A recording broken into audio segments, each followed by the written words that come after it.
ఇది మన second video. Tirupati zoo park. Tirupati zoo park బాగా ఎండలు అయితే బాగా ఉన్నాయి. చాలా ఎండలు ఉన్నాయి. చాలామంది చెట్ల కింద కూర్చోడానికి ట్రై చేశారు. కానీ నేను మాత్రం మీకు చూపించాలి కదా అని చెప్పేసి నేను ఎండకు నడుచుకుంటా అలా ఈ జింకల కాడికి వచ్చా.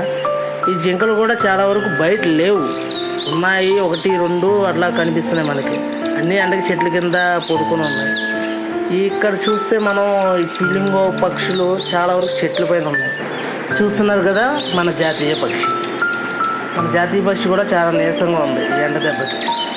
అలాగే ముసళ్ళు ఏమన్నా చూద్దామని చెప్పి ముసలి దగ్గరికి వెళ్తే ఒక్క ముసలు బయట ఉన్నది, అన్ని ముసలు నీటిలో మునిగి ఉన్నాయి. అక్కడి నుంచి మన పులి దగ్గరికి వెళ్దామని చెప్పేసి పులి దగ్గరికి వెళ్తే మధ్యలో ఏనుగు కనిపించింది. ఏనుగుని చూసి ఏనుగుని కాసేపు అట్లా ఆగి ఏనుగు దగ్గర నుంచి మళ్ళీ పులి దగ్గరికి వెళ్దాం కదా అని చెప్పి పులి దగ్గరికి వెళ్తే పులి ఎండ దెబ్బకి అని చెప్పి నిద్రపోతుంది. ఇంకా నెక్స్ట్ వీడియో వచ్చి మన సింహం దగ్గరికి వెళ్దాం. అంతలోకి దీన్ని లేపాలని మా వాడు చాలా కష్టంగా వచ్చాడు. నిద్ర లేస్తుందిరా నువ్వు వీడియో తినాను.